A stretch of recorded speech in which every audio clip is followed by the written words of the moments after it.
നമ്മുടെ ഓരോ ചലനങ്ങളും അവസ്ഥകളും സംസാരങ്ങളും പ്രവർത്തനങ്ങളും കർമ്മങ്ങളുമെല്ലാം അല്ലാഹു റബ്ബുൽ ഇസ്സത്ത് വീക്ഷിച്ചുകൊണ്ട് നമുക്ക് മാർക്ക് തരുന്ന മാസാണ് ഈ പരീക്ഷ പോലെ റമദാൻ. നമ്മൾ അതിൽ വിജയിക്കണം, വിജയിക്കുന്നതിന് വേണ്ടി പരിശ്രമിക്കണം. വബിദാലിക ഫൽയതനാഫസിൽ മുതനാഫിസൂൻ. അതിനുവേണ്ടി കിട മത്സരം നമ്മൾ നടത്തണം. എനിക്ക് ജയിക്കണം, എനിക്ക് ജയിക്കണം. ഇപ്പോൾ പരീക്ഷയിൽ അങ്ങനെയാണല്ലോ. പണ്ടത്തൊക്കെ വളരെ കഷ്ടപ്പെട്ട് പഠിക്കുമായിരുന്നു. ഇപ്പോൾ കോപ്പി അടിയായതുകൊണ്ട് പിന്നെ അവർക്ക് സമാധാനമുണ്ട്. അവിടെ ഇരുന്നിട്ട് അങ്ങോട്ടും കൊടുക്കും ഇങ്ങോട്ടും കൊടുക്കും, അതിലും എഴുതി കൊടുക്കും ഇതിലും എഴുതി കൊടുക്കും. അതുകൊണ്ടാണ് ഇപ്പോൾ പരീക്ഷാ ഹാളിലൊക്കെ ക്യാമറ അടക്കം ഫിറ്റ് ചെയ്തിരിക്കുന്നത്. എന്നാലും ഈ വില്ലന്മാരെ തോപ്പിക്കാൻ പറ്റൂല. എങ്ങനെയെങ്കിലുമൊക്കെ അവിടെ ഇവിടെയൊക്കെ എഴുതി അവൻ കബൂലാക്കി അത് റാഹത്തായിട്ട് പറയും, ഓ ഞാൻ എഴുതിക്കൊണ്ട് പോയത് കറക്റ്റ് വന്നളിയാ, അല്ലെങ്കിൽ ഞാൻ ആകെ തോറ്റുപോയത്. ഭയങ്കര സന്തോഷത്തോടെയാ പറയുക. ഇവിടെ കോപ്പി അടിക്കാനുള്ള സൗകര്യമില്ല. അള്ളാഹുവിൻ്റെ വീട്ടിൽ നമുക്ക് എങ്ങനെ കോപ്പി അടിക്കാൻ പറ്റും? ഉള്ളതേ ചെയ്യാൻ പറ്റുള്ളൂ, ഇല്ലാത്തത് കോപ്പി അടിക്കാൻ പറ്റില്ല. കോപ്പി അടിക്കാം എങ്ങനെ? അവൻ ചെയ്യുന്നു. നമ്മൾ നോക്കുമ്പോൾ ഒരാളിരുന്ന് ഭയങ്കരമായ ഇബാദത്ത് രാത്രി, സുബ്ഹാനല്ലാഹ്, അയാളെപ്പോഴും ഇരുന്ന് കരയുന്നു. നമ്മളൊക്കെ ആ സമയത്തിരുന്ന് ചിരിക്കുന്നു, നമ്മളിങ്ങനെ പോകുന്നു. പിറ്റേ ദിവസം വന്നപ്പോഴും അദ്ദേഹം അതേ സ്ഥലത്തിരുന്ന് ഭയങ്കരമായ കരച്ചില്, ദുആ, ഖുർആൻ ഓതല്, ദിക്ർ. പടച്ചവനെ, എൻ്റെ 2-3 റമദാൻ വെറുതെ പോയല്ലോ. പിന്നെ നോക്കുമ്പോൾ അദ്ദേഹം അതേ അവസ്ഥ. അപ്പം നമുക്ക് മാനസികമായിട്ട് അവനെ ഒന്ന് പിൻപറ്റാൻ ഒരു ആഗ്രഹം ഉണ്ടാകണം, നോക്കണം. അവൻ്റെ ആ സമയം അള്ളാഹ്ക്ക് വേണ്ടി ഉപയോഗിക്കുന്ന ആ ഒരു രംഗം കണ്ടില്ലേ? അവൻ്റെ കരച്ചില്, അവൻ്റെ കണ്ണുനീര്. പത്തനംതിട്ടയിലെ ഒരു സഹോദരൻ ഒരു വലിയ ഹോട്ടൽ നടത്തുന്ന ആളാണ്. വലിയ ഹോട്ടൽ നടത്തുന്ന ആളാണ്. 2 മണിക്ക് ഹോട്ടൽ അടയ്ക്കുന്നത്. എല്ലാം കഴിഞ്ഞ് പോകുമ്പോൾ പിന്നെ 4 മണിക്ക് അദ്ദേഹം എഴുന്നേറ്റ് ആ പള്ളിയിൽ വരും. ഭയങ്കര കരച്ചിൽ, തഹജ്ജുദ്. 4 മണിക്ക്, 2 മണിക്ക് ഉറങ്ങിയിട്ട് 4 മണിക്ക് വരുന്ന ആളാണ്. അത് ഉസ്താദന്മാർ പറഞ്ഞാണ്, എല്ലാ ദിവസവും അല്ല, വല്ലപ്പോഴും അല്ല. 4 മണിക്ക് എഴുന്നേറ്റ് കരച്ചിലോടെ കരച്ചിലാണ് തഹജ്ജുദ്. ഒന്ന് ആലോചിച്ച് നോക്കി. നമുക്കൊക്കെ അത് കേട്ടിട്ടും കണ്ടിട്ടും അത്ഭുതവും അസൂയയുമാണ് തോന്നുന്നത്. നമ്മൾ നേരത്തെ 9 മണിക്ക് അല്ലെങ്കിൽ 10 മണിക്ക് കിടന്നിട്ട് ഒരു 4 മണിക്ക് എഴുന്നേക്കാൻ നമ്മളെ കൊണ്ട് കഴിയുന്നില്ല. 2 മണിക്ക് കിടക്കുന്ന ആൾ 2 മണിക്കൂർ ഉറങ്ങിയിട്ട് 4 മണിക്ക് എഴുന്നേറ്റ് പൊട്ടിക്കരയാൻ വേണ്ടി അള്ളാഹിൻ്റെ മുന്നിലേക്ക് പള്ളിയിലേക്ക് വരാമെന്ന് പറഞ്ഞാൽ അതൊരു ചെറിയ കാര്യമല്ല. അയാളെ കോപ്പി അടിക്കണം. അദ്ദേഹത്തെ നമ്മൾ കോപ്പി അടിക്കണം. പരിശുദ്ധമായ റമദാൻ മാസത്തിൽ വന്ന് ഖുർആൻ ഓതുന്നതോടെ ഓതൽ. ഒരാൾ ഇങ്ങനെ ഓതിക്കൊണ്ടേയിരിക്കുകയാണ്. ഏത് സമയത്ത് വന്നാൽ അദ്ദേഹത്തിൻ്റെ കയ്യിൽ നിന്ന് ഖുർആൻ മാറുന്നതായിട്ട് നമ്മൾ കണ്ടിട്ടില്ല. അസൂയപ്പെടണം. അദ്ദേഹത്തെ കണ്ടിട്ട് നമുക്ക് അസൂയ ഉണ്ടാകണം. പടച്ചവനെ, നിങ്ങൾ എങ്ങനെ ഓതുന്നു? അദ്ദേഹം 1 മാസം, ഈ 11 മാസം അടിച്ചു പൊളിച്ച് ജീവിച്ചു. അള്ളാഹയെ ഓർക്കാതെ, സ്മരിക്കാതെ, വിസ്മരിച്ച് ജീവിച്ച നമുക്ക് ഈ 1 മാസം രാപ്പകലുകൾ അള്ളാഹ് എന്നും പറഞ്ഞ് നമുക്ക് ജീവിക്കാനൊരു അവസരം അള്ളാഹു നമുക്ക് തന്നെങ്കിൽ, നമ്മളെ പരീക്ഷ ഹാളിൽ കയറ്റി അള്ളാഹ് പരീക്ഷ എഴുതിയിട്ട് അവൻ മേൽനോട്ടം വഹിക്കുകയാണ്. നമ്മൾ പരീക്ഷ എഴുതിയിട്ട് അവൻ മേൽനോട്ടം വഹിക്കുകയാണ്. നമ്മളിത് നോക്കണം, നമ്മളിതിൽ വിജയിക്കണം. ആ പെരുന്നാളിന്റെ രാവാകുമ്പോൾ അല്ലാഹു തആല പറയണം, ഖദ് ഗഫർതു ലക്കും ഇദ്ഹബു, നിങ്ങൾ പോയിക്കോളി, നിങ്ങൾക്കെല്ലാം ഞാൻ പുറത്തു വന്നിരിക്കുന്നു, നിങ്ങൾക്ക് ഈ റമദാൻ ഫുൾ A+ എന്ന് അല്ലാഹു സുബ്ഹാനഹു വ തആല നമ്മളോട് പറയുന്ന ഒരു സാഹചര്യം ഉണ്ടാക്കി നമ്മൾ എടുക്കണം. അതാണ് പരിശുദ്ധമായ റമദാൻ. അതിനാണ് ഖുർആൻ ചില മാനദണ്ഡങ്ങൾ വെക്കുന്നുണ്ട്. നിങ്ങൾ പരീക്ഷാ ഹാളിൽ കയറുമ്പോൾ നിങ്ങൾ സ്വീകരിക്കേണ്ട നിലപാട്. ഇപ്പോൾ നമ്മളിപ്പോൾ ഇവിടുത്തെയൊക്കെ പരീക്ഷ PSCക്കോ മറ്റൊക്കെ പരീക്ഷയൊക്കെ എഴുതാൻ, എൻട്രൻസ് പരീക്ഷയ്ക്കൊക്കെ വരുമ്പോൾ അങ്ങനെ ആ ഡ്രസ്സ് അങ്ങനെ ഇടണം, ഈ ബ്ലൗസ് ഇങ്ങനെ തയ്ക്കണം, ആ തലയിൽ തട്ടം പാടില്ല, അത് എന്തെല്ലാം നിബന്ധനകളാ. എന്നാലേ നിങ്ങളെ പരീക്ഷ ഹാളിൽ കയറ്റുക തന്നെയുള്ളൂ. ഇത്രയും നിബന്ധനകളുണ്ട്. എന്നാൽ അള്ളാഹു നമ്മളോടൊരു നിബന്ധന വെക്കുന്നു. ആ നിബന്ധന പാലിക്കുന്നവരാണ് റമദാനിനെ പരിപൂർണമായി ഉൾക്കൊണ്ടവർ. أعوذ بالله من الشيطان الرجيم وسارعوا إلى مغفرة من ربكم وجنة عرضها السماوات والأرض أعدت للمتقين. ധൃതി പിടിച്ച് നിങ്ങൾ അള്ളാഹുവിൻ്റെ മഗ്ഫിറത്തിലേക്ക് നിങ്ങൾ വ്യഗ്രത കാട്ടണം കേട്ടോ. ധൃതി പിടിക്കണം എന്ന് പറഞ്ഞാൽ വസാരിഉ, താമസിപ്പിക്കരുത്. ഇലാ മഗ്ഫിറത്തിൻ മിർ റബ്ബിക്കും, അള്ളാഹുവിൻ്റെ റബ്ബിൻ്റെ ഭാഗത്ത് നിന്ന് നമുക്ക് കിട്ടുന്ന മഗ്ഫിറത്തിന് വേണ്ടി നിങ്ങൾ ധൃതി കൂട്ടണേ, വ്യഗ്രത കാണിക്കണേ. പാവം പൊറുക്കാനാണല്ലോ റമദാൻ നമ്മൾ പ്രതീക്ഷിക്കുന്നത്. ഏറ്റവും കൂടുതൽ നമ്മൾ ഈ നോമ്പ് പിടിച്ചിട്ട് എന്തിനാണ്? നമ്മുടെ പാപം ഒന്ന് പുറത്ത് കിട്ടണം. അത്രയ്ക്കും പാപഭാരവുമായിട്ടാണ് റബ്ബേ ഈ റമദാനിനെ ഞാൻ വരവേൽക്കുന്നത്. എൻ്റെ ശരീരത്തിൻ്റെ ഓരോ അവയവങ്ങളിൽ സംഭവിച്ചു പോയ പാവങ്ങൾ നിനക്കറിയാം, അള്ളാഹ്ക്കറിയാം. അള്ളാഹെ മറച്ചു വെച്ച് നമുക്കൊന്നും ചെയ്യാൻ പറ്റൂലല്ലോ. എല്ലാം അള്ളാഹ് അറിയുന്നവനാണ്. പരിപൂർണമായി അള്ളാഹ് എല്ലാം കാണുന്നവനാണ്, മനസ്സിലാക്കുന്നവനാണ്. يعلم خائنة الأعين وما تخفي الصدور. നമ്മുടെ ഹൃദയത്തിൻ്റെ ഉള്ളിലുള്ളതെല്ലാം അല്ലാഹു സുബ്ഹാനഹു വ തആല അറിയുന്നു. നമ്മുടെ മന്ത്രോച്ചാരണങ്ങൾ പടച്ചവൻ അറിയുന്നു. നമ്മൾ ഓരോന്നും ചിന്തിക്കുന്നത് അല്ലാഹ് അറിയുന്നു. وإن عليكم لحافظين كراما كاتبين يعلمون ما تفعلون. മാന്യന്മാരായ എഴുത്തുകാരെ അല്ലാഹു നിങ്ങളുടെ മേൽ നാം തീരുമാനിച്ചിട്ടുണ്ട്. രണ്ടുപേര് മാന്യന്മാരാണവർ എന്ന് പറഞ്ഞാൽ കിറാമൻ കാത്തിബീൻ എന്ന് പറഞ്ഞാൽ അക്രമപരമായിട്ടൊന്നും എഴുതൂല, ആവശ്യമില്ലാത്തൊന്നും എഴുതൂല. അപ്പോൾ നമുക്ക് വേണമെങ്കിൽ ഒരു കേസ് അല്ലെങ്കിൽ പോലീസുകാർക്ക് വേണമെങ്കിൽ എങ്ങനെ വേണമെങ്കിലും എഴുതാം. അവരുടെ മനസ്സ് പോലെ എഴുതാം, നമ്മളോടുള്ള വിരോധം പോലെ എഴുതാം. എങ്ങനെ വേണമെങ്കിലും അഡ്വക്കേറ്റിന് വാദിക്കാം. നീ നല്ലവനാണെങ്കിൽ കെട്ടവനായിട്ട് വാദിക്കാം, കെട്ടവനാണെങ്കിൽ നല്ലവനായിട്ട് വാദിക്കാം, ഹലാലാണെങ്കിൽ ഹറാമായിട്ട് വാദിക്കാം, ഹറാമാണെങ്കിൽ ഹലാലായിട്ട് വാദിക്കാം. അതിനുള്ള കഴിവുണ്ട്. നമ്മളെ സംസാരിക്കാനുള്ള കഴിവുണ്ടെങ്കിൽ, അതിനുള്ള വിദ്യാഭ്യാസം ഉണ്ടെങ്കിൽ, യോഗ്യത ഉണ്ടെങ്കിൽ, തൻ്റെ ഇടം ഉണ്ടെങ്കിൽ എന്തുവാകാമല്ലോ. കയ്യുക്കുള്ളവൻ കാര്യക്കാരൻ എന്ന് പറഞ്ഞ പോലെ ഇതാണല്ലോ അള്ളാഹ് പറഞ്ഞത്. കിറാമൻ കാത്തിബീൻ, മാന്യന്മാരാണ്. അള്ളാഹു ആദരിച്ച ചില എഴുത്തുകാരെ നിങ്ങളുടെ മേൽ അള്ളാഹു നിയമിച്ചിട്ടുണ്ട്.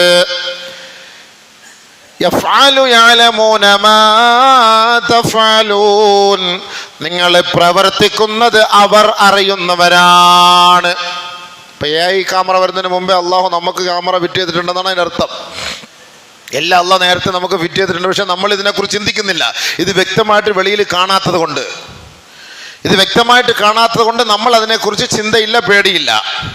അള്ളാഹു പറയണത് മാ യൽഫിളു മിൻ ഖൗലിൻ ഇല്ലാ ലദൈഹി റഖീബുൻ അതീദ്. ഒരു നാവ് നിങ്ങളൊന്ന് ചലിപ്പിച്ചാൽ മതി, ഒരു വാക്ക് നിങ്ങൾ ഉച്ചരിച്ചാൽ മതി, അത് റഖീബും അതീദും പരിപൂർണമായി അത് രേഖപ്പെടുത്തി വെക്കുകയാണ്. ഒന്ന് ചലിപ്പിച്ചാൽ മതി. മാ യൽഫിൽ ലഫ്ള്, ഒരു ചെറിയൊരു വാക്ക്, മിൻ ഖൗൽ, നിന്റെ നാവിൽ നിന്ന് വരുന്ന ഒരു ചെറിയൊരു വാക്ക് ഉടനെ രേഖപ്പെടുത്തി വെക്കാൻ. മാ യൽഫിളു മിൻ ഖൗലിൻ ഇല്ലാ ലദൈഹി റഖീബുൻ അതീദ്. ഇതൊക്കെ അല്ലാഹു തആല നാളെ എടുക്കും. വജാഅത് സക്റത്തുൽ മൗതി ബിൽ ഹഖ് ذلك ما كنت منه تحيد ونفخ في الصور ذلك يوم الوعيد وجاءت كل نفس معها سائق وشهيد. കണ്ടോ, നാളെ ആഖിറത്തിൽ ഈ എഴുതിയ റെക്കോർഡുമായിട്ട് നമ്മുടെ കൂടെ 2 മലക്കുകൾ കൂടെ ഉണ്ടാവും. പോലീസുകാർ കോടതിയിൽ ഈ പ്രതിയെ കൊണ്ടുപോകുമ്പം 2 പോലീസുകാർ കൂടെ ഉണ്ടാവും. ഇങ്ങനെ ഇയാളെ കയ്യാമം വെച്ച് കൊണ്ടുപോകുമ്പം 2 പേര് കൂടെ ഉണ്ടാവും. ഒരാളുടെ കയ്യിൽ കശത്ത് ഫയൽ കാണും, ഒരാൾ ചുമ്മാ കാവൽ കൂടെ ഉണ്ടാവും. 2 പേരുണ്ടാവും. ഇതേപോലെയാണ് നാളെ.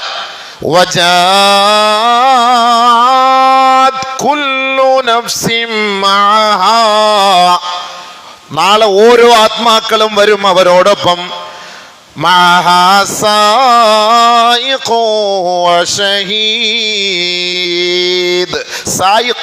കൂട്ടിക്കൊണ്ടുപോകുന്ന ആള് നാളെ വിളിച്ചോണ്ട് വാ, കൂടെ വാ, പിടിച്ചോണ്ട് പോവാൻ. നമ്മുടെ ഫയൽ മുഴുവനും എടുത്തിട്ട് ഒരു മലക്ക് ഇതിന് സാക്ഷ്യം വഹിക്കാൻ, നീ എന്തൊക്കെ ചെയ്തിട്ടുണ്ടോ അത് മുഴുവനും അല്ലാഹ് കൊണ്ടുപോകണം. അല്ലാണ്ട് കാണിക്കാൻ കോടതിയിലേക്ക് പോവാ, വല്ല മാർഗമുണ്ടോ രക്ഷപ്പെടാൻ? അവിടെ പോകുമ്പോൾ പറയുന്ന വാക്കെന്നറിയോ? ലഖദ് കുൻത ഫീ ഗഫ്ലത്തിൻ മിൻ ഹാദാ ഫകശഫ്നാ അൻക ഗിതാക് ഫബസറുകൽ യൗമ ഹദീദ്. ലഖദ് കുൻത ഫീ ഗഫ്ലത്തിൻ മിൻ ഹാദാ. ഇങ്ങനെ ഒരു സംഭവം ഉണ്ടാകുമെന്ന് ഇതിനെക്കുറിച്ച് നിനക്കൊരു താക്കീത് മുന്നറിയിപ്പ് നൽകിയിട്ട് അതിൽ നിന്ന് നീ വിസ്മരിച്ച് കഴിഞ്ഞവനാണ്. ഉണ്ടോ? വല്ലാത്തൊരു വാക്കാണ്, നമ്മൾ ശ്രദ്ധിക്കണം കേട്ടോ, നല്ലപോലെ ഒന്ന് ശ്രദ്ധിച്ചോണേ.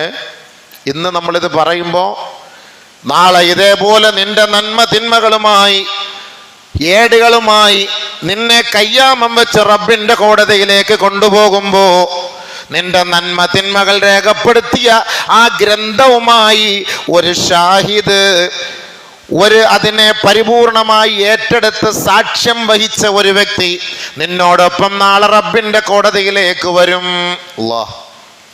എന്നിട്ട് ചോദിക്കും, ഇതെല്ലാം വായിക്കുമ്പോ ലഖദ് കുന്ത ഫീ ഗഫ്ലത്തിൻ മിൻ ഹാദാ, ഇങ്ങനെ ഒരു സംഭവത്തെ കുറിച്ച് നീ ദുനിയാവിൽ അള്ളാഹുവിനെ മറന്ന് നീ ജീവിച്ചവനല്ലേ? അതിനെ കുറിച്ചൊരു പരിഗണനയില്ല, ഗഫലത്തിലായിരുന്നവൻ. ഇങ്ങനെയൊക്കെ സംഭവിക്കോ? ഇതൊക്കെ ചുമ്മാതാണ് എന്ന് കരുതി ദുനിയാവിൽ നീ ജീവിച്ചവനല്ലേ? എന്നോട് നേരത്തെ ചോദിക്കാൻ.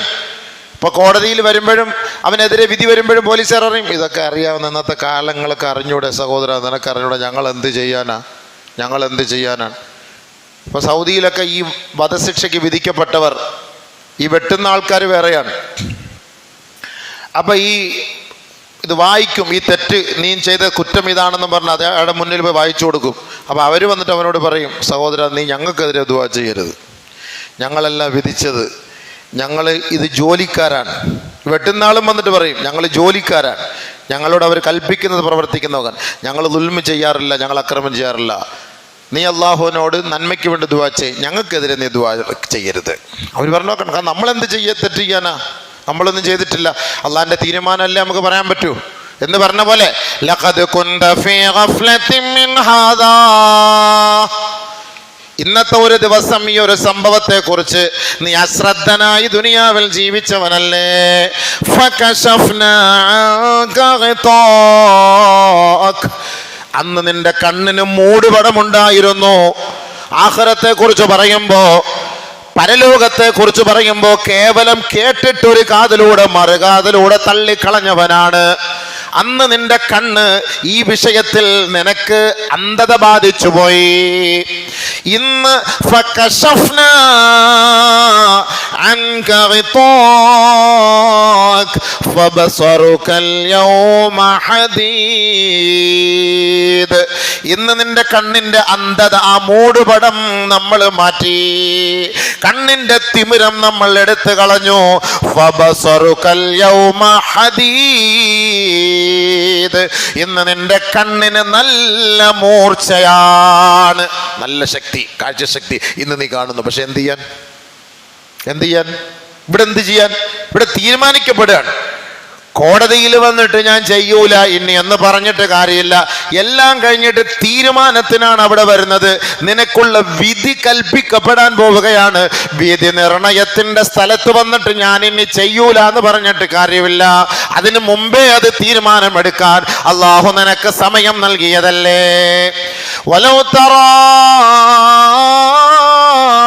ഇദിൽ മുജ്രിമൂൻ നാകിസൂ رؤوسهم عند ربهم ربنا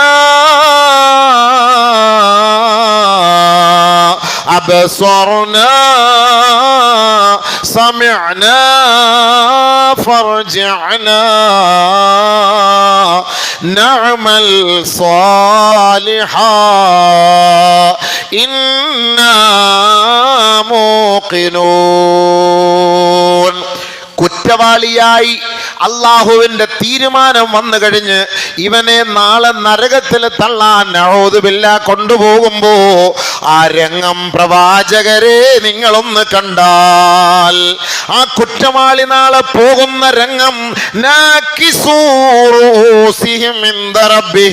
ലജ്ജ കൊണ്ട്, നാണക്കേട് കൊണ്ട്, നാണം കൊണ്ട് അവരുടെ തല കുനിച്ചുകൊണ്ടാണ് നടക്കുന്നത് ഹബീബേ. അത് നാളെ അങ്ങേക്ക് കാണാൻ കഴിയും. ഓ, എന്താ അള്ളാഹ് നമ്മളെയൊക്കെ ഐബിൽ നിന്ന് കാത്തുരക്ഷിക്കട്ടെ. ഒരു തെറ്റ് ചെയ്യുമ്പോൾ നമ്മളെ ഇവിടെ തന്നെ പിടിച്ചാൽ തന്നെ ക്യാമറക്കാര് വരുമ്പോൾ അവരുടെ മുന്നിൽ നമ്മൾ തല കുനിച്ചു നിൽക്കും, അല്ലെങ്കിൽ നമ്മൾ മുഖം മൂടി വെക്കും, അല്ലെങ്കിൽ കൈ കൊണ്ട് പൊത്തിപ്പിടിക്കും.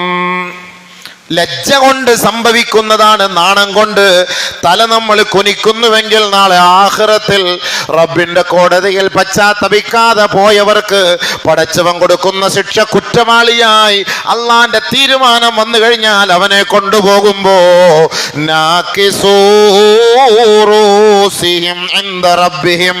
അള്ളാന്റെ മുന്നിൽ തല കുനിച്ചു നിന്ന് ലജ്ജയോട് അവൻ റബ്ബിന്റെ മുന്നിൽ പൊട്ടിക്കരഞ്ഞിട്ട് വീണ്ടും ഒന്ന് അപേക്ഷ സമർപ്പിക്കും. റബ്ബനാ അബ്സർനാ, അല്ലാ ഇപ്പോഴാണ് ഞങ്ങളുടെ കണ്ണിന് കാഴ്ച വന്നത്. അല്ലാ, ഇത്ര നാളെ ദുനിയാവിൽ ജീവിച്ചിട്ട് മരിക്കുന്നത് വരെ ഒരു ലോങ് സൈറ്റിനോ ഷോർട്ട് സൈറ്റിനോ കണ്ണാടി ഉപയോഗിക്കാത്ത മനുഷ്യൻ അള്ളാന്റെ കോടതിയിൽ വന്നിട്ട് പറയുകയാണ്, റബ്ബേ ദുനിയാവിൽ എൻ്റെ കണ്ണിന് അന്ധത ബാധിച്ചു പോയി. അല്ലാ, ഇന്ന് ഈ ദുനിയാവിൽ വെച്ച് ഞാൻ ചെയ്ത തെറ്റുകൾക്ക് പ്രായശ്ചിത്തം കാണാതെ വന്നതുകൊണ്ട് ഇന്നെന്റെ ശിക്ഷയെ എൻ്റെ കൺമുന്നിൽ ഞാൻ കാണുമ്പോ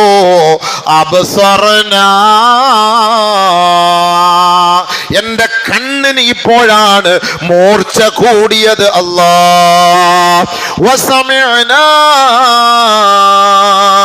ഇപ്പോഴാണ് ഞാൻ കേട്ടത്, ഇപ്പോഴാണ് ഞാൻ മനസ്സിലാക്കിയത്, അന്ന് പറഞ്ഞത് യാഥാർത്ഥ്യമാണെന്ന് എനിക്കിപ്പോഴാണ് ബോധം വന്നത്. അല്ലാ, അതുകൊണ്ട് ഫർജിഅനാ, ഒരവസരം നൽകി നീ മടക്കണേ അല്ലാ. നഅമൽ സാലിഹാ ഇന്നാ മൂഖിനൂൻ. ഇല്ല റബ്ബേ, ഇനി നിനക്ക് എതിരായി എൻ്റെ ജീവിതത്തിൽ ഒന്നും ഞാൻ പ്രവർത്തിക്കൂല. പടച്ചവനെ, ഞാൻ ശപഥം ചെയ്യുന്നു, പ്രതിജ്ഞ എടുക്കുന്നു. അല്ലാ, ഒരവസരം നീ നൽകി ഒന്നുകൂടെ നീ ഞങ്ങളെ ഒന്ന് പരീക്ഷണത്തിന് വിധേയനാക്കണേ അല്ലാ. നാളെ പറയും, വിഷയമുണ്ടോ? പക്ഷേ പറഞ്ഞിട്ട് കാര്യമില്ലല്ലോ. ഇവിടെയാണ് പറയേണ്ടത്. ഇത് ഇവിടെയാണ് പറയേണ്ടത്. ഇവിടെ നിങ്ങളിരുന്ന് പറഞ്ഞാൽ അള്ളാഹ് അത് ഏറ്റെടുക്കും. മരിച്ചു കഴിഞ്ഞാൽ അവിടെ ആഖിറത്തിൽ കൊണ്ടുപോയിട്ട് നമ്മുടെ ഫയലും കൊണ്ടുപോവാണ്. എല്ലാം കഴിഞ്ഞു. മരിക്കുന്നതിന് മുമ്പ് ഒന്ന് തൗബ ചെയ്യാൻ, അള്ളാഹുടെ പൊരുത്തം ചോദിക്കാൻ നമുക്ക് സമയം ഉണ്ടായിട്ട് ചെയ്തില്ല. സമയമുണ്ടായിരുന്നു, പക്ഷെ അതിനുവേണ്ടി നമ്മൾ തയ്യാറെടുത്തില്ല. അതന്ന് നമ്മുടെ കണ്ണിന് തിമിരം ബാധിച്ച്, ഖുർആൻ ഓതാൻ തിമിരം ബാധിച്ച്, നിസ്കരിക്കാൻ തിമിരം ബാധിച്ച്, ദുആ ചെയ്യാൻ തിമിരം ബാധിച്ച്, നോമ്പെടുക്കാൻ തിമിരം ബാധിച്ച്, ഇഅ്തികാഫിരിക്കാൻ തിമിരം ബാധിച്ച്, പിന്നെ നാളെ ആഖിറത്തിൽ പോയിട്ട് അള്ളാന്റെ കോടതിയിൽ പോയി പൊട്ടിക്കരഞ്ഞിട്ട് അപേക്ഷ സമർപ്പിച്ചിട്ട് യാതൊരു കാര്യവുമില്ല. എന്ത് കാര്യം? അവിടെ പോയിട്ട് എന്ത് ചെയ്യാനാ? അവിടെ പോയിട്ട് എന്ത് പറയാനാ? അവർ അട്ടഹസിച്ച് നിലവിളിച്ച് റബ്ബിന്റെ മുന്നിൽ പറയും, റബ്ബനാ അഖ്രിജ്നാ മിൻഹാ ഫഇൻ ഉദ്നാ ഫഇന്നാ ളാലിമൂൻ. ഇല്ല, നിന്റെ അപേക്ഷയ്ക്ക് ഇവിടെ ഒരു തീർപ്പമില്ല. അതിന് യാതൊരു വിധത്തിൽ ഞാൻ അത് പരിഗണിക്കുകയില്ല. ഞാൻ തീരുമാനമെടുത്തത് തന്നെ, നേരെ നീ നരകത്തിലേക്ക് പോയിക്കോ. ഉടനെ അപ്പോൾ പൊട്ടിത്തെറിച്ചുകൊണ്ട് അലമുറയിട്ട് നിലവിളിച്ചിട്ട് പറയുകയാ, റബ്ബനാ അഖ്രിജ്നാ മിൻഹാ. തൂക്കാൻ വിധിക്കും. എന്തായിരിക്കും? പൊട്ടിക്കറിയും, നിലവിളിക്കും. ഇനിയില്ല, ഞാൻ അങ്ങനെ ചെയ്യൂല. പറഞ്ഞിട്ട് കാര്യമില്ലല്ലോ, തീരുമാനം വന്നു കഴിഞ്ഞില്ലേ. അതാണ് ശിക്ഷയുടെ കടുപ്പം കൂടുമ്പോ നിലവിളിച്ചിട്ടാ പറയാ യസ്തരിഖൂന ഫീഹാ വഹും യസ്തരിഖൂന ഫീഹാ. അവർ അട്ടഹസിച്ച് നിലവിളിച്ച് പൊട്ടിക്കരഞ്ഞിട്ട് പറയുന്ന വാക്കാണ് റബ്ബനാ അഖ്രിജ്നാ മിൻഹാ ഫഇൻ ഉദ്നാ ഫഇന്നാ ളാലിമൂൻ. അല്ലാഹ്, ഇനി മേലിൽ ഒരു തെറ്റിലേക്ക് പോകില്ല റബ്ബേ, ആ തെറ്റിൽ നിന്ന് ഞങ്ങളെ ഒന്ന് രക്ഷപ്പെടുത്തി കൊണ്ടുവാ അല്ലാഹ്. ഒരവസരം കൂടി നൽകി ഞങ്ങളെ നീ ഒന്ന് ഏറ്റെടുക്കണേ പടച്ചവനെ. ഇനി നീ ഞങ്ങൾക്കൊരവസരം നൽകുകയും ആ അവസരം നിനക്കെതിരെ ഞങ്ങൾ ഉപയോഗിക്കുകയും ചെയ്താൽ നീ ഇഷ്ടപ്പെടുന്നത് പോലെ ഞങ്ങളെ നീ ശിക്ഷിക്കണേ അല്ലാഹ്. ഇപ്പോൾ നീ ഞങ്ങൾക്കൊരു സാവകാശം നൽകണേ അല്ലാഹ്. ഇല്ല ഇല്ല, പൊട്ടിക്കരയും. ഇല്ല ഇല്ല, കിട്ടൂല. قال اخسئوا فيها ولا تكلمون. മിണ്ടരുത്, മിണ്ടാതെ പോ. എൻ്റെ സമയമൊക്കെ കഴിഞ്ഞു. മിണ്ടാൻ പാടില്ല, മിണ്ടാൻ പാടില്ല. അല്ലാഹു അക്ബർ. ഇതിനാണ് അല്ലാഹു നമുക്ക് ഒരു റമളാൻ തരുന്നത്. ജിഹാദിനേക്കാളും വലിയ കൂലിയാ, ഷഹീദിനേക്കാളും വലിയ കൂലിയാണ്. ബഹുമാനപ്പെട്ട തൽഹത്ത് ഇബ്നു ഉബൈദില്ലാഹ് റളിയല്ലാഹു തആല അൻഹു സ്വപ്നം കാണുകയാണ്. ഒരു ദിവസം അദ്ദേഹം സ്വപ്നം കാണുന്നു, രണ്ട് ചെറുപ്പക്കാര് തൻ്റെ കൂട്ടുകാരാണ്, സുഹൃത്തുക്കളാണ്. ഒരാൾ ഷഹീദായി, ആ കൂട്ടുകാരനോടൊപ്പം ഇദ്ദേഹം കൂടെ യാത്ര ചെയ്തു പോകുന്നു. ആ കൂട്ടുകാരൻ ഷഹീദായി മരണപ്പെട്ടു. പിന്നെ ഒരു വർഷം കൂടി ഈ സഹോദരൻ, ഈ ത്വൽഹത്ത് എന്ന് പറയുന്ന ത്വൽഹത്ത് ഇബ്നു ഉബൈദില്ലാഹ് റളിയല്ലാഹു അൻഹു ഒരു വർഷം കൂടി ജീവിച്ചു. റമളാന് ശേഷം അദ്ദേഹം വഫാത്തായി.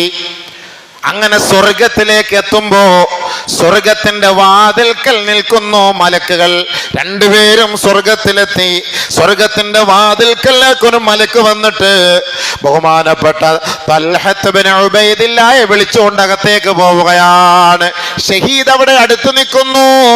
ഷഹീദ് പറയുകയാണ്, എന്നെ വിളിക്കാത്തത് എന്തേ? അള്ളാഹ്ക്ക് ഇഷ്ടപ്പെട്ട ഒരു ഷഹീദ് ഞാനായിരുന്നില്ലേ?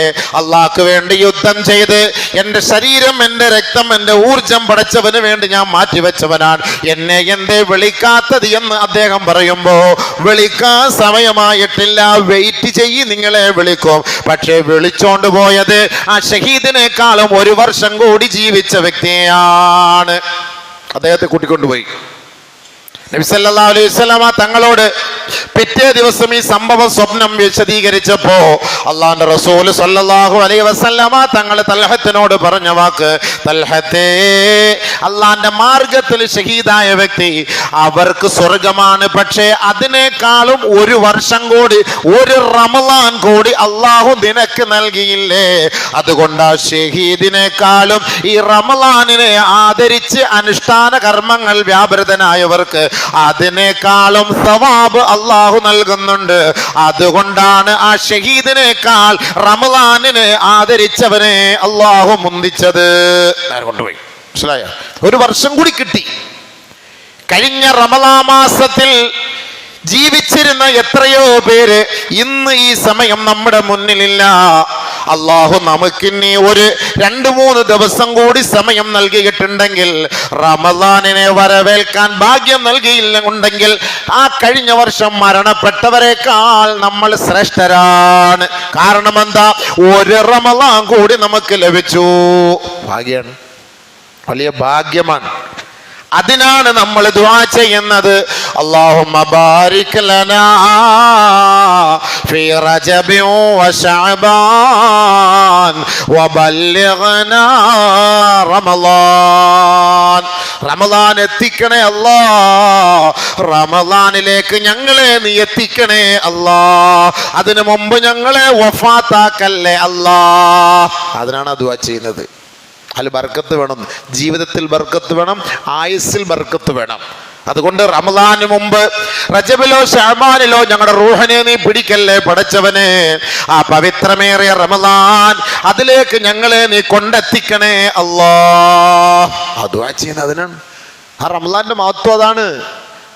ആ റമളാനിന്റെ മഹത്വം അത് നമുക്ക് വേണ്ടവണ്ണം അള്ളാന്റെ പൊരുത്തത്തിൽ ഉപയോഗിക്കണം. അല്ലാതെ ചുമ്മാ ഇങ്ങോട്ട് വന്ന് അടിയുമ്പോഴൊക്കെ ഉണ്ടാക്കി ബേളം ഉണ്ടാക്കി കഞ്ഞിയും കുടിച്ച് വടയിൽ നിന്നിട്ട് പോകാനല്ല പറയുന്നത്.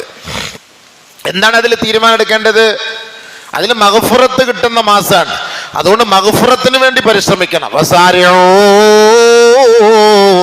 ഇലാ മഗ്ഫിറത്തിൻ മിർ റബ്ബിക്കും, നിങ്ങളുടെ റബ്ബിന്റെ ഭാഗത്ത് നിന്നുമുള്ള മഗ്ഫിറത്തിന് വേണ്ടി നിങ്ങൾ പരിശ്രമിക്കണം കേട്ടോ. എന്നാൽ നിങ്ങൾക്ക് കിട്ടുന്ന പ്രതിഫലം എന്താ?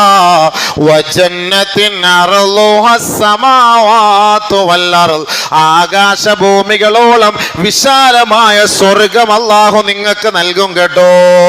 ആകാശഭൂമികളോളം വിശാലമായ സ്വർഗം. കാരണം ഈ സ്വർഗം എന്ന് പറഞ്ഞാൽ അങ്ങനെയാണ്. നമുക്കതിനെ കുറിച്ച് ചിന്തിക്കാൻ വലാ ഐനുൻ റഅത്ത് വലാ ഉദുനുൻ സമഅത്ത് വലാ ഖതറ അലാ ഖൽബിൻ, ഒരു മനുഷ്യൻ അതിനെ കുറിച്ച് ചിന്തിക്കാൻ പറ്റൂല. ഒരാളുടെ കണ്ണും കണ്ടിട്ടില്ല, ഒരാളുടെ കാതും അതിനെക്കുറിച്ച് കേൾക്കാൻ കഴിഞ്ഞിട്ടില്ല. അത്രയ്ക്കും ഭയാനകതയാണ്. അതാണ് ജിബ്രീൽ അലൈഹിസ്സലാത്തു വസ്സലാം നരകത്തെ കണ്ടിട്ട് നബി തങ്ങളെ വന്ന് കണ്ടപ്പോ പറഞ്ഞു, യാ മുഹമ്മദ്, മുഹമ്മദേ, അവിടുത്തെ ഉമ്മത്തികൾക്ക് ഏറ്റവും അർഹത ആ സ്ഥലമാണെന്ന് എനിക്ക് തോന്നുന്നു. അല്ലാഹു കാക്കട്ടെ പടച്ചവനെ. സ്വർഗം കണ്ടിട്ട് ജിബ്രീൽ അലൈഹിസ്സലാം നബി തങ്ങളെ വന്ന് കണ്ടിട്ട് പറഞ്ഞു, മുഹമ്മദേ, അതിലേക്ക് പോകുന്ന കാര്യം വല്ലാത്ത കഷ്ടമാ. നമ്മുടെ പണി അങ്ങനെയാണെന്ന് മനസ്സിലായിട്ടല്ലേ? ആലോചിച്ച് നോക്കി. അപ്പൊ അതിലേക്ക് പോകുന്നൊരു കുറവാണ്, സ്വർഗത്തിലേക്ക് പോകുന്നൊരു കുറവാണ്. നരകത്തിൽ ധാരാളം കാണുന്നുണ്ട്. അപ്പൊ ആ സ്വർഗത്തിൽ കുറച്ച് ആളുകൾ ജയിച്ചിട്ടുണ്ടെന്ന് പറഞ്ഞില്ലേ, ആ ജയിച്ചവരുടെ പട്ടികയിലേക്ക് നമ്മൾ കയറാൻ ശ്രമിക്കണം. അത് ഓരോരുത്തരാണ് അതിന്റെ പണിയെടുക്കേണ്ടത്. നമ്മൾ തന്നെ പണിയെടുക്കേണ്ടത്. അതിനെന്താ പണിയെടുക്കേണ്ടത്? അതിനാണ് ഖുർആൻ അല്ലാഹ് പറയുന്നത്, മുത്തഖീങ്ങൾക്ക് വേണ്ടിയിട്ടാണ് ഈ സ്വർഗം ഉണ്ടാക്കി വെച്ചത്. മുത്തഖീങ്ങൾക്ക് വേണ്ടിയിട്ടാണ്, മുത്തഖിയാവാനാണ്, തഖ്വ ഉള്ളവനാകാനാണ് ഈ നോമ്പ് അല്ലാഹ് നിർബന്ധാക്കിയത്. മുത്തഖീങ്ങൾക്ക് വേണ്ടിയാണ് ഈ നോമ്പ് അല്ലാഹ് നിർബന്ധമാക്കിയത്. തഖ്വ ഉള്ളവനാകാനാണ് ഈ നോമ്പ് അല്ലാഹ് നിർബന്ധമാക്കിയത്. അപ്പോൾ തഖ്വ ഉള്ളവനായി, യഥാർത്ഥ നോമ്പുകാരനായി ആകാശഭൂമികളോളം വിശാലമായ സ്വർഗത്തിലെത്താൻ അവന്റെ ക്വാളിറ്റി എന്താണെന്ന് അള്ളാഹു തന്നെ പറയട്ടെ. അള്ളാഹു തന്നെ പറയണം, നമ്മളല്ല. ആ പരീക്ഷ ഹാളിലെ നിയമങ്ങൾ എന്താണെന്നുള്ളത്, ഈ പരീക്ഷ എഴുതാൻ വരുന്നവരുടെ നിയമം എന്താന്ന് അള്ളാഹു പറയാൻ പോവാട്ട്. അത് കേട്ടോണം. എന്നിട്ട് വേണം നോമ്പിനെ സ്വീകരിക്കാൻ, റമളാനിലേക്ക് വരാൻ. വജന്നത്തിൻ അർളുഹസ് സമാവാതു വൽ അർള് ഉഇദ്ദത ലിൽ മുത്തഖീൻ, മുത്തഖീങ്ങളാകാനുള്ള ക്വാളിറ്റി, റമളാൻ അതിനെ പുൽകാനുള്ള ക്വാളിറ്റി, ആകാശഭൂമികളോളം വിശാലമായ സ്വർഗം വേണമെങ്കിൽ അതിന്റെ ക്വാളിറ്റി എന്താണ്? ഒന്ന്, അല്ലദീന യുൻഫിഖൂന ഫിസ്സറാ വല്ലറാ والكاظمين الغيظ والعافين عن الناس والله يحب المحسنين. ഒന്ന്, രഹസ്യത്തിൽ നിങ്ങൾ സദഖ ചെയ്യണേ, പരസ്യത്തിൽ നിങ്ങൾ സദഖ ചെയ്യണേ. ബുദ്ധിമുട്ടിലും സദഖ ചെയ്യണേ, ധന്യതയിലും നിങ്ങൾ സദഖ ചെയ്യണേ. ക്വാളിറ്റി അള്ളാഹ് പറഞ്ഞ ക്വാളിറ്റിയാണ്, അള്ളാഹ് പറയുന്ന ക്വാളിറ്റിയാണ്. റമളാൻ മാസത്തിൽ സ്വർഗം കിട്ടാൻ അള്ളാഹ് ആകാശഭൂമികളോളം വിശാലമായ സ്വർഗം വേണം. ഒരു പരീക്ഷ എഴുതണമെങ്കിൽ പരീക്ഷ ഫീസ് അടയ്ക്കണ്ടേ? അവർ പറയുന്ന യൂണിഫോം എഴുതാൻ അതിൻ്റെ പൈസ ആവൂലേ? എവിടെല്ലാം യൂണിവേഴ്സിറ്റി കൊണ്ട് അടയ്ക്കണം, എത്രയാ പൈസ എവിടെല്ലാം കൊണ്ട് അടയ്ക്കണം. എന്ത് ത്യാഗം, അവിടേക്ക് പോകാനുള്ള ത്യാഗം, എന്തെല്ലാം പരിശ്രമം. വെറുതെ കിട്ടുമോ ഇത്? അല്ലാഹ് അതുകൊണ്ട് ആദ്യം പറഞ്ഞത് ഫീസ് അടയ്ക്ക്, സ്വർഗം വേണം. ബില്ല് അത് എഴുതണ്ടേ, ബില്ല് വേണ്ടേ, അതിന്റെ ഫോം വേണ്ടേ, പൂരിപ്പിക്കണ്ടേ, അത് കൊടു, അതിന്റെ പൈസ കൊടു. അല്ലദീന യുൻഫിഖൂന ഫിസ്സറാഇ വല്ലറാ, രഹസ്യത്തിലും പരസ്യത്തിലും നീ കൊടുക്കണം കേട്ടോ. സന്തോഷത്തിലും ദുഃഖത്തിലും സുഖത്തിലും നീ കൊടുക്കണം കേട്ടോ. ധന്യതയിലും ദാരിദ്ര്യത്തിലും നീ സദഖ ചെയ്യണം കേട്ടോ. പിടിച്ചു വെച്ചിട്ട് കാര്യമില്ല, പിശുക്കിയിട്ടൊന്നും കാര്യമില്ല. പിശുക്കിയവനെ അള്ളാഹ് സ്വർഗത്തിൽ കയറ്റേയില്ല. പിശുക്കന്മാരെ അള്ള സ്വർഗത്തിൽ കയറ്റേ ഇല്ല. അത് ആദ്യം പഠിച്ചു വെച്ചോ. ഇതെന്തിനുണ്ടാക്കി വെക്കുന്നത്? ഇത് ആർക്കുണ്ടാക്കി വെക്കുന്ന ഈ പൈസ? ഈ പിശുക്ക് പലിശ ഉണ്ടാക്കി വെക്കുന്ന ആരാ? ആർക്കാ? എന്തിനാണ്? ആർക്ക് വേണ്ടിയിട്ടാ? എവിടത്തേക്ക് വേണ്ട? എവിടെ കൊണ്ടുപോകാനാണ്? ഇത് മക്കളുടെ കയ്യിൽ തലയിൽ എഴുതി വെക്കാൻ. ഈ പണമൊക്കെ ഉണ്ടാക്കിയിട്ട് മക്കളുടെ കയ്യിൽ എഴുതി വെച്ചിട്ട് അവൻ അതുകൊണ്ട് സുഖിക്കുമ്പം അതിന്റെ മൊത്തം ശിക്ഷ ആർക്കാ? ഈ വാപ്പാക്ക് കിട്ടണം ഖബറിനകത്തില്ലേ? ഇല്ല കാനസാദുഹു ഇലന്നാർ. മാതാപിതാക്കൾ ഈ മക്കൾക്ക് വേണ്ടി സമ്പത്ത് ഉണ്ടാക്കി വെച്ച് അതിനു വേണ്ടി ത്യാഗം സഹിച്ച് കഷ്ടപ്പെട്ടിട്ട് അവര് പോവും.